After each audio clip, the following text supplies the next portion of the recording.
아침에는 로마서 강의 41번째 시간 영원토록 찬송하라는 말씀을 가지고 함께 은혜를 나누겠습니다. 먼저 제가 영원토록 찬송하라면 여러분들은 아멘으로 화답해 주시기 바랍니다.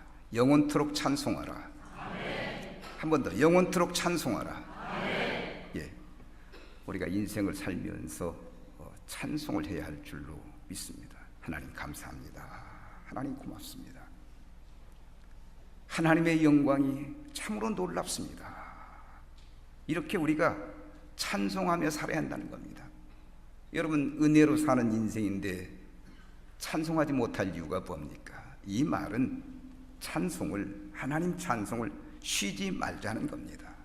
물론 인생을 살다 보면 때때로 어렵고 힘든 일이 있겠죠. 그래도 은혜로 사는 인생이니만큼 하나님께 찬송을 드려야 한다는 것입니다.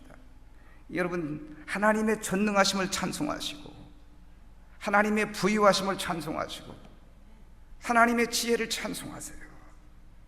사는 것 자체가 은혜인데 하나님의 은혜를 찬송하지 못할 이유가 무엇이겠습니까? 당연히 찬송을 해야 할 줄로 믿습니다. 그리고 인생을 다 살고 죽음 앞에 섰을 때 벅찬 감격으로 찬송할 수 있어야 합니다.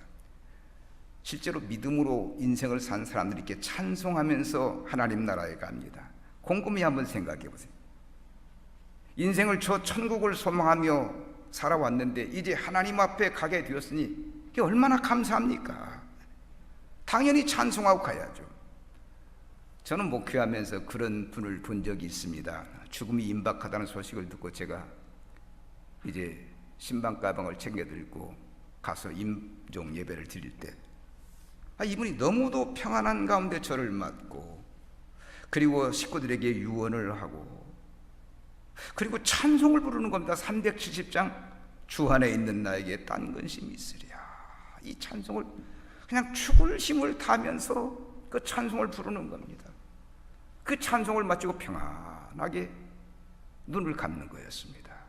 얼마나 죽음이 아름답고 멋진지 제 생각에 이분이 사실 때도 이렇게 아름다운 믿음의 자취를 남기더니 가실 때도 참 멋지게 간다는 생각을 해보았습니다. 사랑하는 여러분, 우리 그리스도인들은 다 이런 죽음을 맞이할 줄로 믿습니다. 인생을 하나님의 은혜로 살기 때문에 살 동안도, 사는 동안도 하나님을 찬송해야 하고 죽을 때도 하나님 나라 갈 때도 하나님을 찬송하며 가야 한다는 겁니다. 하나님의 은혜로 사는 인생이기 때문에 조금 어렵다고 그걸 짜증내고 불평하고 원망할 이유가 없다는 것입니다. 여러분의 인생 전체를 찬송이 지배하시기를 축복합니다. 사람은요, 찬송이 지배하는 인생이 복받은 인생이에요. 이렇게 찬송할 때 기쁨도 있는 것이고 감사도 있고 행복도 있는 겁니다. 오늘 아침 읽은 이 말씀은 영원토록 찬송하라고 하는 교훈입니다. 여기에 찬송이 넘칩니다. 여러분, 우리 하나님은 찬송을 받으시기 합당하신 분입니다. 바울 사도는 하나님의 지혜와 지식이 부유하시며 명철이 한이 없으심을 말하고 있습니다. 바울에게는 하나님의 전지전능하심이 조금도 의심이 없었던 겁니다. 하나님은 전지하시고 하나님은 전능하신 분이다. 그 전지전능하심으로 인간을 죄에서 구속하셨기 때문입니다. 여러분, 우리를 구원하시는 아무도 그분을 능가할 사람이 없어요. 하나님께서 모든 풍성함으로 때마다 시마다 우리를 인도하십니다. 그러니 하나님께 찬송드리지 않을 수가 있겠냐는 겁니다. 또 바울은 하나님이 만물의 창조자이며 만물을 다스리는 섭리자이며 만물을 돌아오게 하는 심판주가 되시고 구속주가 되심을 말하였습니다. 따라서 성도들은 자기가 구원받았음을 인하여 하나님께 영원히 찬송을 드려야 한다고 가르쳐줍니다. 보세요. 죄로 말미암아 죽어야 할 인간이 하나님의 은혜로 구속을 받았는데 찬송해야 하지 않겠습니까? 정말 영원토록 하나님께 감사 찬송을 드려야 할 줄로 믿습니다. 할렐루야. 먼저 바울 사도가 하나님께 찬송한 장면을 보십시다. 그는 유대인의 구원과 이방인의 구원을 생각한 후에 그가 할 수 있는 일은 하나님께, 전능자에게 찬송하는 일뿐이었습니다. 오늘 보면 33절에 보면 깊도다 하나님의 지혜와 지식의 풍성함이요 그의 판단은 헤아리지 못할 것이며 그의 길은 찾지 못할 것이로다고 했습니다. 우리가 지난주에 그 앞부분에서 보았듯이 하나님이 이방인이 충만한 수가 찬 후에 유대인들을 구원한다고 하지 않았습니까? 정말 이게 여러분 글자 그대로 신비입니다. 그래서 바울은 이 하나님의 한이 없고 끝이 없는 무궁무진한 은혜를 생각하며 찬송을 드린 거예요. 그는 깊도다 하나님의 지혜와 지식의 풍성함이요라고 합니다. 그래서 인간은 그 누구도 하나님의 판단을 헤아릴 수 없고 하나님의 길을 더듬어 찾아낼 수 없다고 했습니다. 여러분, 참새가 봉황의 뜻을 어찌 알겠습니까? 이 참새가 마찬가지로 인간의 어리석음과 무지함을 가지고 하나님의 전지전능하심을 어떻게 알 수 있겠습니까? 그래서 바울은 하나님의 지혜와 지식 깊도다고 찬송한 겁니다. 여기서 바울이 말하는 풍성함은 부효를 말하고, 지혜는 영원한 진리에 대한 종합적인 통찰을 말하고, 지식은 감각적 사물에 대한 인식을 말합니다. 하나님은 한이 없고 끝이 없어서 어느 누구도 하나님의 그 지식과 지혜의 부여함을 헤아릴 수 없다는 거예요. 그래서 계시가 아니면, 하나님이 열어 보이지 않으면, 아니 성령의 능력이 아니면 하나님을 믿을 수도 없고 알 수도 없습니다. 사실 우리가 하나님의 구원 계획을 알고 그리스도를 믿고 의지하는 것 자체가 신비한 겁니다. 이 신비예요. 여러분 그거 느끼지 못하셨습니까? 저는 이따금씩 구원받은 신비를 생각하면 참 감격스러워요. 내가 어떻게 이 구원의 진리를 알고 하나님을 믿고 그리스도의 그 사랑을 깨닫는지, 나같이 부족한 사람이 하나님의 구원의 은혜를 받았다는 사실을 생각하면서 참 신비하다. 정말 신비 그 자체예요. 여러분, 우리는 하나님의 이 지혜와 지식의 그 큰 사실 앞에 너무도 미미한 존재예요. 누가 이스라엘이 복음을 거부함으로 이방인을 구원하려고 생각했겠습니까? 그리고 동시에 일찍이 조상적부터 택한 이스라엘도 구원하시는 하나님의 계획을 알 수 있었겠습니까? 여러분, 이 하나님의 마음을 알 수 있는 사람 이 땅에 아무도 없어요. 요즘 우리 동구에 까마귀가 많아요. 까마귀가 참 징그럽기도 하고 무섭기도 하고 막 때로는 그래요. 막 시끄러워. 어떤 성도는 공중 권세를 잡아. 까마귀가 막 공중에서 깍깍지 막 공중 권세를 잡았다고 그래요. 근데 이 까마귀가 굉장히 영리하다요. 이 까마귀가 부모를 모시는잖아요. 어머니를 섬기는 새라는 거면 이 까마귀가, 그게 얼마나 영리한지. 이 새가 어디다 보금자리를 잡고 어디서 알을 까고 새끼를 키우는지를 모른다는 겁니다. 이게 신비하다는 겁니다. 까마귀도 모르는데 우리가 그 크신 하나님을 어찌 알겠습니까, 여러분? 그래서 우리가 하나님의 뜻, 하나님의 지혜를 생각할 때, 하나님의 섭리를 생각할 때 하나님께 찬송을 드리지 않을 수가 없는 겁니다. 도저히 헤아릴 수 없는 지혜와 지식 때문입니다. 그러므로 인간이 무엇 좀 안다고 그것 가지고 교만하고 우쭐댈 이유가 없다는 겁니다.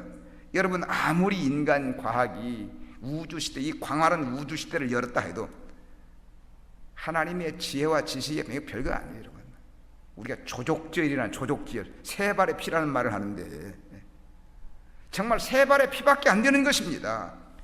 여러분, 인간의 하찮은 지혜와 지식을 어떻게 전능하신 전지하신 하나님의 그것과 비교하겠습니까?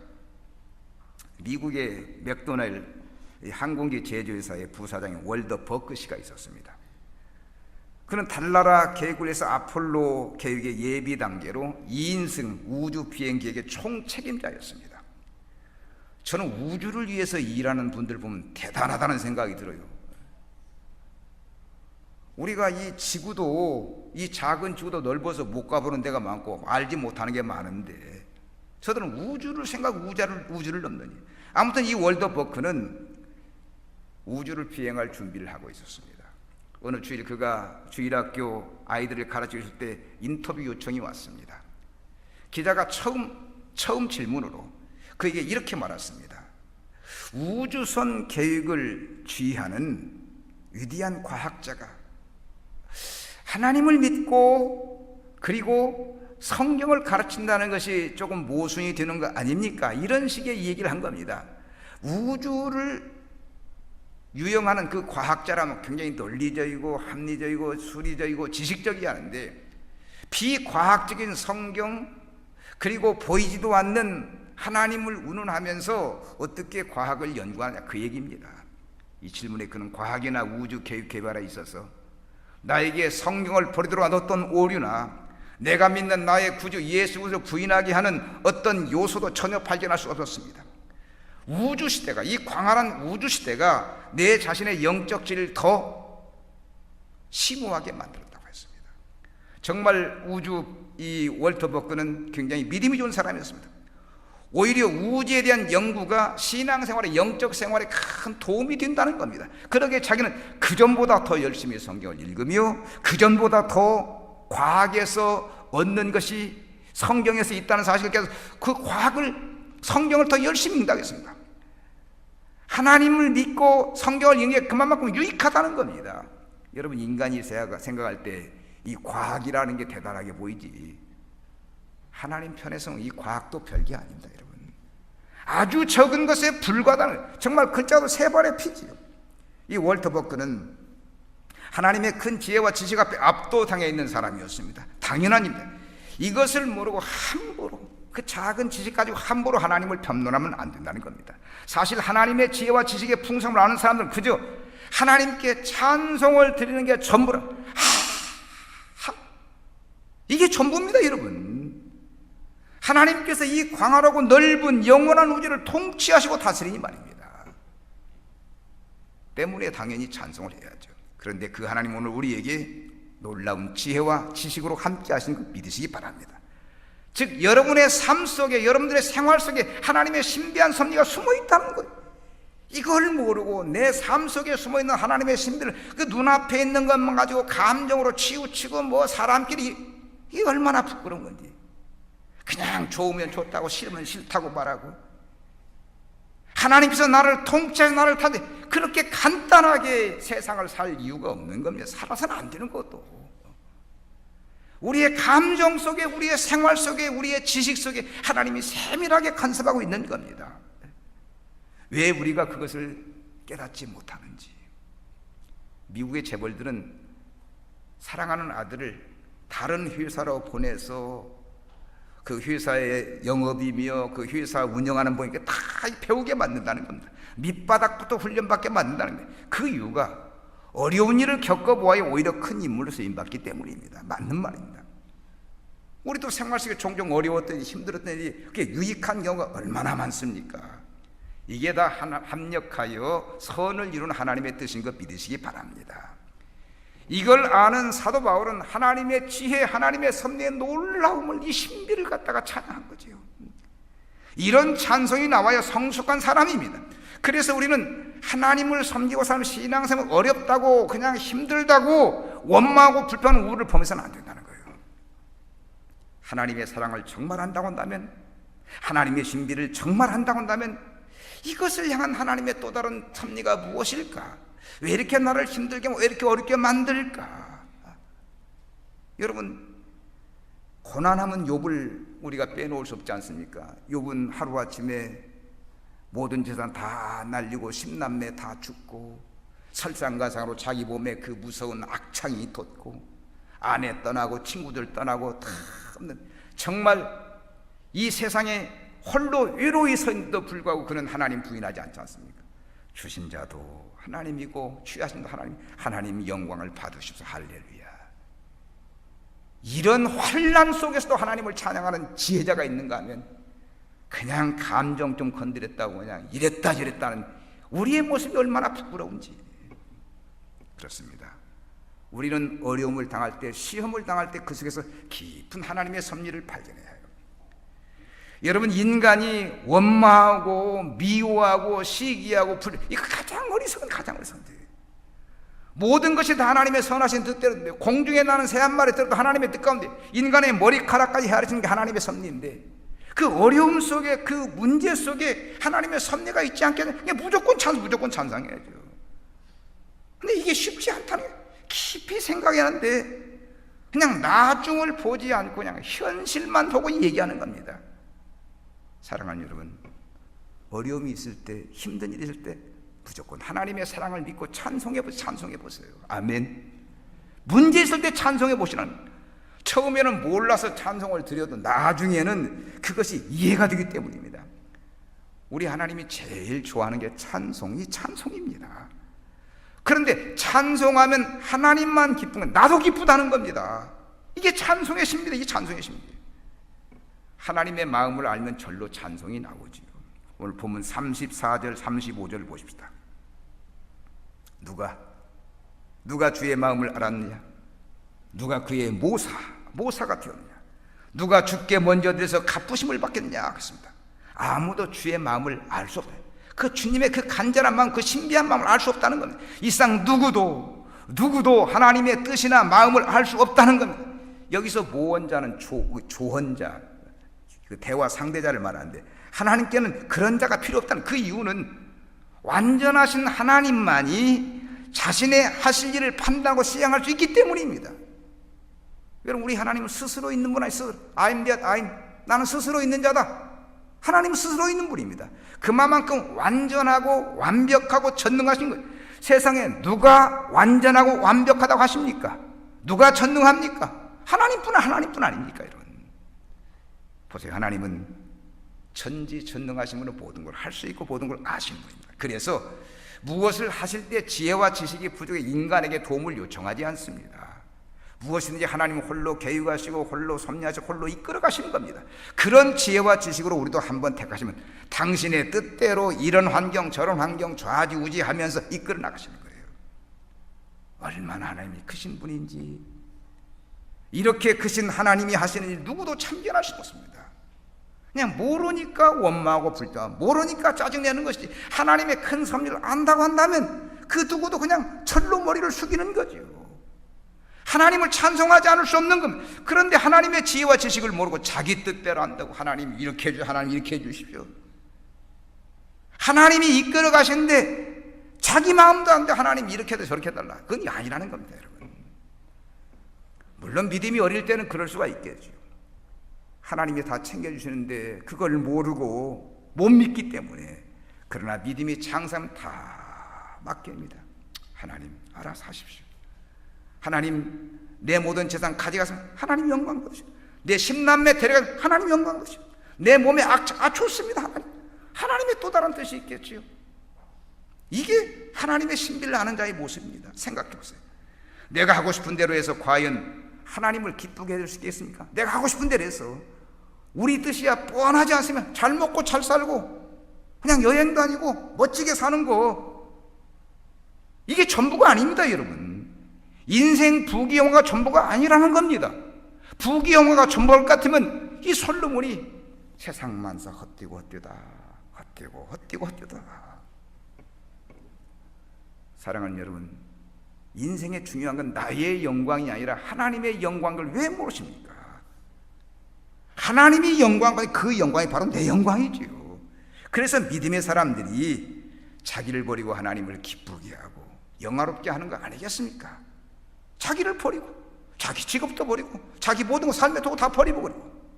오늘 우리 장로님도 그런 기도 하셨는데, 하나님 영광을 아는 이상 내게 있는 모든 거 다 버릴 수 있다는 겁니다. 이 시간 하나님의 영광이 나의 영광이라고 믿으시면 아멘 하시기 바랍니다. 그러므로 우리는 내 영광을 버리고 하나님의 영광을 추구해야 해요. 설사 내가 어렵고 힘들어도 하나님의 뜻이라면 감당해야죠. 그것은 인생을 사는 목적이 하나님을 기쁘게 하고 영화롭게 하는 것이기 때문입니다. 여러분, 하나님을 찬송하세요. 힘껏 하나님을 찬송하세요. 참 가을 하늘이 맑습니다. 오늘 보니까 제가 예배드리러 나오면서 하늘 보니까 얼마나 하늘이 맑은지, 떠가는 구름조차도 아름다워요. 정말 하나님께 찬송을 드리고 싶었습니다, 여러분. 이제 또 이제 가을이 오니까 단풍도 이제 물 들어가죠. 이 가을의 단풍을 보면서 우리가 마음껏 하나님을 찬송해야 할 줄로 믿습니다. 우리가 성경을 읽으면 느끼는 거지만 하나님은 태초부터 이 세상을, 인간을 당신의 섭리 가운데 이끌어 가셨습니다. 아무리 인간들이 거부하고 반항해도 결국에는 하나님의 뜻이 이루어지는 겁니다. 이것을 알고 인간은 하나님의 뜻에 순종하는 삶, 복종하는 삶을 살아야 하는데 언제나 자기 뜻이 이루어지지 않는다. 하나님 앞에서 징징거리고 하나님 앞에서 원망하고 하나님을 불평한다는 겁니다. 하나님을 믿으니 하나님을 생각 하나님의 뜻대로 살아야 하는데 지가 하나님이 지가 하나님. 하나님을 섬겨야 할 자기가 하나님이 되어 있다는 것입니다. 여러분, 인간이 하나님 될 수 있습니까? 한번 생각해 보세요. 인간이 하나님 될 수 있습니까? 왜 이렇게 인간들이 어리석은지. 하나님을 섬기고 산다면 하나님의 마음을 아는 게 당연한데 아무도 알지 못하는 겁니다. 바울 사도는 누구도 하나님의 마음이나 뜻을 알 수 없다고 합니다. 그래서 누가 주의 마음을 알고 누가 그의 모사가 되었냐고 묻습니다. 즉 하나님의 의논 상대가 되었냐는 거예요. 어느 누가 하나님의 의논 상대가 되었냐? 아무도 없다는 겁니다. 하나님은 성부, 성자, 성령 하나님이기 때문에 이 삼위가 서로 의논하면서 서로 협력하면서 모사가 되어가는 겁니다. 스스로 모사가 되는 거죠.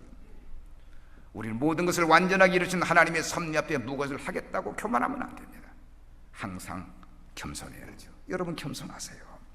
설사 이해가 안 되어도 하나님이 알아서 해주시라. 이걸 믿음을 가지시라는 거예요. 그래야 인생이 복되고 하나님께 영광이 돌려지지 않겠습니까? 우리가 요셉 얘기를 잘 알지만 그 어린 요셉이 형들에게 팔려가지고 이제 애굽으로 갑니다. 애굽에 가서 보디발 집에 가서 종살이고 참 험한 일을 많이 당하지 않습니까? 요즘 말로 성폭행범으로 몰려가지고 감옥에 갔죠. 감옥에 가서 고생하고. 그래도 그 젊은 그 요셉이 한마디 원망 불평이 없어요. 이게. 모든 게 하나님의 뜻이라는 겁니다. 그는 하나님을 믿은 겁니다. 여러분, 하나님을 믿고 찬송하는 삶을 사는 것이 가장 복된 삶 아닙니까? 우리가 그걸 모릅니까? 하나님을 섬기면서 하나님 찬송, 하나님께 영광이 그게 최고의 삶이라는 거예요. 아무리 어려워도 아무리 힘들어도 아무리 시험이 들어도 하나님 찬송, 하나님께 영광이 그게 최고의 복인데, 그러므로 우리는 하나님을 찬송하는 삶이 최고의 복인 걸 알고 자기를 버리고 하나님 앞에 모든 걸 다 내려놓아야 할 줄로 믿습니다. 허무한 인생 삶, 내 뜻대로 하겠다고 내 멋대로 살겠다고 고집을 피우면 그렇게 한 만큼 고통을 받기 때문에 여러분, 인생은 한 번만 삽니다. 그렇기 때문에 잘 살아야죠. 후회해서는 안 됩니다. 실제로 우리가 인생을 살면서 얼마나 많은 후회를 합니까? 쓸데없는 시간과 정력을 소비하고 쓸데없는 생각을 하다가 많은 시간 낭비하고 빈털터리가 되는 게 얼마나 많습니까? 전에 고 한경직 목사님이 그런 말씀을 하셨어요. 인생을 방황하지 말고 믿음의 위인들을 보면서 힘차게 살라고 했습니다. 다 인생 사는 방법이 믿음의 위인들이 모델이니만큼 그들이 어떻게 살았는가를 보면서 희망을 잃지 말고 힘차게 살라는 겁니다. 여러분, 우리 앞에 얼마나 모험적인 삶의 모델들이 많습니까? 자기 멋대로 살면 후회하는, 그러나 모델을 보고 그 뜻대로 살면 성공하는 거죠. 여러분, 실제로 주변에 보면 후회하는 인생을 사는 사람들이 부지기 있습니다. 여러분, 죽도록 수고하고 고생한 후에 잘못되는 일이 많아서 그러한 경우가 많습니다. 자, 이 아침 다시 한번 우리는 하나님을 찬송하는 인생이 가장 복된 인생인 걸 생각하십시다. 하나님을 찬송하는 인생처럼 행복한 인생이 없어요. 한번 따라서 합시다. 하나님을 찬송하며 살자. 하나님을 찬송하며 살자. 아멘. 믿음의 사람 다윗은 일생 동안 평생을 하나님을 찬양하고 산 사람입니다. 그러나 그에게도 한 번의 오점이 있습니다. 꼭 한 번 하나님을 떠난 적이, 자기 멋대로 산 적이 있습니다. 그가 나라가 태평성대를 이루고 있을 때 한순간에 발가벗고 목욕하는 그 여인을 보면서 유혹을 받아가지고 그 더러운 죄를 범합니다. 우리아의 아내, 자기 부하의 아내인데, 그리고 우리아를 갖다가 부하를 갖다가 그걸 감추겠다고 전쟁터문에서 죽여버리고 맙니다. 우리가 이 얘기 듣다 보면 도무지 이게 다윗 얘기인지 이게 마귀새끼 얘기인지 헷갈리기도 합니다. 여러분, 분명히 다윗이 그런 악행을 저질렀어요. 하나님이 사람이 해서는 안 되는 한 겁니다. 아무튼 다윗과 같이 평생 하나님을 찬송하며 산 사람이 일이라고 생각하지 않을 정도로 그런 일을 저지른 겁니다. 그리고 그가 나단 선자의 책망을 듣고 얼마나 눈물을 흘리고 후회하는지.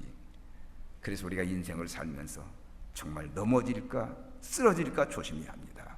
항상 사탄이 우리를 쓰러뜨리기 위해서 노리고 있기 때문에 지금 사탄이 우리를 넘어뜨리라고 여러분 우는 사자같이 공격을 계속하고 있는 겁니다. 여러분이 그거 다 느끼고 있어야 합니다. 이거 못 느끼면 작은 것에 시험 들고 쓰러지고 넘어지면서 이상한 사람, 이상한 사람. 우리는 하나님의 은혜로 예수님의 그 복을 누리며 사는 자들이므로 하나님을 찬송하면서 찬송하면서 언제나 하나님이 나와 함께 나를 붙드시고 나를 도우시고 하나님 나를 인도하신다는 사실을 생각하시기 바랍니다. 설사 어려움이 있어도 그 가운데 하나님의 선하신 뜻이 있음을 믿고 하나님께 감사하면서 하나님께 영광 돌리면서 내가 어려워도 하나님 품인데 하나님 손 가운데 있는데 보세요. 전능하신 하나님 품에서 어려움을 당하는 게 진짜 어려움입니까? 하나님 품에서 어려움을 당하는 게. 바울을 보면 전도하다 감옥에 갇힌도 하나님을 찬송하죠. 하나님의 손, 하나님의 품인 걸 알기 때문에 바로 이겁니다. 정말 우리의 인생은 하나님만 높이고 찬송하고 하나님께 영광을 돌리는 삶이 되어야 합니다. 바울 사도는 하나님의 그 섭리를 보고 마음껏 찬송하고 마음껏 감사하고 마음껏 영광을 돌린 거예요. 본문 36절을 보십시다. 자, 이 찬송이 얼마나 기가 막힌지. 36절 이는 만물이 주에게서 나오고 주로 말미암고 주에게로 돌아감이라 그에게 영광이 세세 있을지라라. 아멘. 참으로 깊은 영성에서 우러나오는 찬양인 걸 보게 됩니다. 정말 바울이 대단한 사람이에요. 그래서 하나님을 찬송하는 것도 남다른 면이 있지 않습니까? 이것은 여러분 신앙의 정상에서 꼭대기에서 부르는 찬송입니다. 바울은 로마에서 그렇게 많은 진리와 신뢰하고 드디어 정상에 올라가 창조주 하나님께 영광을 돌리기 시작합니다. 아마 여러분들이 어떤 일을 열심히 해서 어떤 정상에 올라갔을 때 그 느끼는 환희라는 건 대단할 겁니다. 열심히 수고하고 땀 흘려서 어떤 승진했다. 얼마나 기쁩니까 여러분? 열심히 공부해서 어려운 시험에 합격했다. 얼마나 기쁩니까 여러분? 지금 바울이 그 벅찬 감격을 가지고 하나님께 찬송을 드린 거예요. 사랑하는 여러분, 우리 하나님은요 찬송을 받으시기 합당하신 분입니다. 만물의 시작과 끝, 즉 과거, 현재, 미래의 근원이자 집행자이기 때문입니다. 우리 하나님이 전부입니다. 천하만사의 모든 것이 다 하나님에게서 나와요. 인간의 구원도 하나님에 나오고 인간의 기쁨도 하나님에 나오고 인간의 평화도 하나님에 나오는 것 믿으시기 바랍니다. 하나님 없는 세상, 하나님 없는 인간은 있을 수가 없는 겁니다. 이 말은 모든 것의 주관자가 하나님이므로 하나님을 높이라는 거예요. 아멘. 하나님을 높이라는 거예요. 여러분, 인간의 구원도 하나님에 나옵니다. 평화도 하나님에 나옵니다. 그래야 하지 않겠습니까? 이런 것들이 다 창조의 시작부터 하나님의 뜻 가운데 있었던 것으로 하나님이 주관하십니다. 그리고 마지막에는 모든 것이 다 하나님의 뜻대로 이루어집니다. 골로새서 1장 16절에 보면 만물이 그에게서 창조되되 하늘과 땅에서 보이는 것들과 보이지 않는 것들과 혹은 왕권들이나 주권들이나 통치자들이나 권세들이나 만물이 다 그로 말미암아 그를 위하여 창조되었다. 세상 만사가 다 하나님의 섭리 가운데 하나님의 뜻대로 된다는 거예요. 사랑하는 여러분, 우리 하나님은 천하 만물을 창조와 다스리는 큰 분이지만 정말 세밀하신 분입니다. 우리의 머리카락까지 공중에 나는 새 한 마리까지 다 관여하신다는 것입니다. 바울이 여기 보니까 세세토록 하나님께 영광이 돌리기를 찬송했는데 그는 하나님만이 찬송을 받을 수 있다 믿은 거예요. 그래서 모든 영광이 하나님께 돌아가기를 원한 겁니다. 그런데 우리도 모든 영광이 하나님으로부터 말미암음을 알고 마땅한 영광을 세상이 돌려야 합니다. 단순히 그것을 안다는 사실만으로 그치면 안 된다는 겁니다. 모든 영광에 정말 모든 것이 하나님께 돌려져야 한다는 거예요. 저는 요즘 그런 생각을 해봤습니다. 이 북한 사람들이 그 젊은 지도자에게 찬양하는 보면 이거 가고 아니야. 이게 세상에 이런 찬양이 있나 싶어가지고 말입니다. 그들은 모든 게 다 지도자 동지, 뭐 장군님, 뭐 이런 식 아닙니까, 여러분? 물론 다 쇼라고 하는 건 알지만 정말 우리가 하나님께 이렇게 모든 영광을 돌려야 한다는 거예요. 아무튼 바울의 이 짤막한 성령 그에게 영광이 세세토록 있을지어다는 말씀이 참으로 감동이 됩니다. 누구든지 이 찬송을 드릴 수 있는 사람이 성숙한 신앙이고 인생의 행복을 아는 사람인 것 믿으시기 바랍니다. 여러분 세세토록 영광을 받으실 분은 하나님 한 분뿐입니다. 할렐루야. 그리고 이 찬송을 할 수 있어야 마음에 쉼이 있는 겁니다. 마음에. 혹시 마음이 늘 불안하고 초조하고 쉼이 없는 분이 있습니까? 그냥 괜히 쫓기고 괜히 불안하고. 사실 키에르케고르의 얘기 들으면 인간의 삶의 터전이랑 삶의 자료는 이 불안입니다. 아니, 괜히 지구가 흔들릴 것 같고 막 무너질 것 같고 그냥 바람에 휩쓸릴 것 같고. 우리가 많은 걸 얻으면 얻을수록 부유해지면 부유할수록 자꾸 불안해집니다. 불안해서 밤잠도 못 자고 불안해서 먹는 것도 맛도 없고. 이게 치료약인데 그 하나님을 찬송하는 자. 제가 최근에도 한 자매님이 불면증으로 고생하신다고 저한테 기도를 요청해서 기도를 해드렸는데 제가 그렇게 말씀드렸습니다. 찬송하시라고. 하나님을 찬송하시라고. 그냥 이것저것 생각하면 늘 불안하고 초조하니까 아침부터 하나님 감사합니다, 하나님 영광, 자꾸 하나님을 찬송하라고. 그냥 뭐 찬송 부르라니까 370장 뭐 그런 찬송도 물론 찬송이지만 우리 입에서 우리 성령이 주시는 감동으로 부르는 찬송이 진짜 찬송 아닙니까, 여러분? 사랑하는 여러분, 우리가 인생을 어떻게 살았든지 결론은 하나님께 영광이야. 하나님께 돌려야하는 게. 자신이 잘 살고 못 살고 중요하지 않아요. 오늘 우리가 내가 잘 살고 내가 못 사는 것에 그 포인트가 있다면 강조점에는 하나님 잘못 믿는 겁니다. 설사 나는 어렵고 힘들어도, 나는 가난해도, 나는 병들어도 하나님께 영광을 돌릴 수 있는 그런 믿음이 있다고 한다면 인생을 바르게 살아요. 여러분, 우리는 구원받은 백성 아닙니까? 구원이 뭡니까? 죄에서, 질병에서, 죽음에서 구원받은 거라는 얘기 아닙니까? 인생 나그네 길 다 간 후에 저천국에 갈 시민들 아닙니까? 그러니 우리 같이 행복한 사람이 어디 있습니까? 인생을 찬송하며 살아야죠. 그런데 인류의 역사를 보면 인간은 하나님을 찬송하는 일에 실패하고 말았습니다. 번번이 하나님을 거역하고 반역하고 배반하고 떠납니다. 하나님을 알면서도 하나님께 감사하지 않고 하나님께 찬송드리지 않습니다. 그리고 생각하는 것이 아주 병들고 타락하고 병들고 죽어있는 겁니다, 여러분. 그래서 인간은 하나님의 그 높은 영광에 이르지 못한다는 겁니다. 정말 우리가 거룩하고 구별된 삶으로 하나님께 영광을 돌릴 수 있다면 우리도 그렇게 거룩하고 영광된 자에 이르게 되는 겁니다. 여러분, 우리는 거룩한 하나님의 백성들, 우리가 거룩한 백성들이에요. 우리가 마귀의 자식이 아니지 않습니까? 그래서 하나님이 이룬 그 거룩한 영광에 내가 이르는 건 당연한 거지요. 하나님의 영광을 찬송하면 나도 그 영광에 이른다는 겁니다. 그런데 번번이 하나님을 거역하고 불순종하고 원망하고 불평해서 우리가 그 영광에 어떻게 이릅니까? 우리는 무엇이 바른 삶인가를 알고 오직 믿음으로 살면서 하나님께 영광을 돌리고 찬송해야 할 줄로 믿습니다. 죄로 말미암아 죽을 수밖에 없는 존재지만 믿음으로 나가면 복음을 통해서 영광이 회복되는 거예요. 이게 무슨 말이냐면 하나님이 주시는 모든 영광을 다 누린다는 겁니다. 요즘 그 반려견들이 호강하는 시대. 반려견들, 정말 반려견들이 나보다 나은 것 같아 보니까 좋은 돌침대에서 막 푹 쉬는 매트리스를 깔고 혈압약 먹어가면서 보약 먹으면서 또 유치원 가서 놀다가 막 일편단심 막 개만 위해 사는데 나도 저 집 개가 됐으면 좋겠다 싶을 때가 있어요, 여러분. 얼마나 호강하는지 뭐 그냥 때 맞춰서 운동시키고.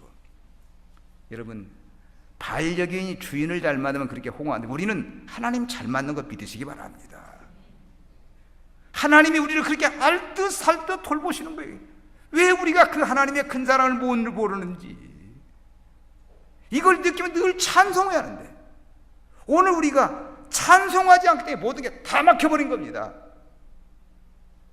하나님과의 관계도 막혀버리고 사람과의 관계도 막혀버리고 돈도 막혀. 여러분, 찬송해야 마음문이 열리고 마음문이 열려야 인간과의 관계도 회복되고 마음문이 열려야 하나님과의 관계도 통하는 거 아니겠습니까, 여러분? 하나님을 찬송하는 게 그만큼 중요하다. 그만큼. 세상 것 노래 불러봐야 허무하죠. 막 요즘 그 거리 나가 보면 그 할아버지들 막 뭐 그냥 뭐 요즘 그 있잖아요. 그 운동 나가면 그거 들고 막 다니는데 그런 노래 100번 들어봐야 허무하지. 인생 허무하지. 내 나이가 벌써 이렇게 됐나. 그러니까 내 나이가 어때서 늙었지 뭐 어떻긴 어때. 사랑하는 여러분, 정말 행복한 인생을 원하십니까? 그러면 어떤 경우에도 하나님을 찬송하세요. 모든 것 다 잃어도 하나님 찬송하세요. 아멘. 설사 10남매가 죽어도 찬송하세요. 이게 하나님의 섭리를 모른다는 겁니다. 내 몸에 악창이 있어도 찬송해야 한다는 겁니다. 이게 하나님의 섭리. 우리가 지금 로마서 1장부터 바울 사도를 통해서 계속 강해를 들었잖아요. 이 긴박한 문제로부터 시작해서 아주 많은 문제를 가지고 이스라엘에 대한 이야기까지 들려주었습니다. 그런데 마지막에 와서 이렇게 하나님께 찬송을 드리는데 보세요. 이는 만물이 주에게서 나오고 주로 말미암고 주께로 돌아갑니다. 그에게 영광이 세세 있을지어다. 아멘. 바울이 벅찬 감격으로 하나님을 찬송하고 있어요. 이것은 마치 높은 산, 험하고 높은 산을 오른 사람이 어렵고 힘든 길 다 올라간 후 높은 산에 올라서 기쁨을 누리는 것과 똑같습니다. 우리도 이 정상에 오른 등산가의 마음을 갖고 하나님을 찬송해야 할 줄로 믿습니다. 항상 큰 감격을 가지고 하나님을 찬송하십시다. 아무나 신앙 갖는 거 아닌데 이 귀한 신앙 가지고 살면서 감격스럽게 감사하게 살아야 하지 않겠습니까? 사랑하는 여러분, 하나님이 여러분들을 부르신 것 믿으시기 바랍니다. 부르신 이유가 뭡니까?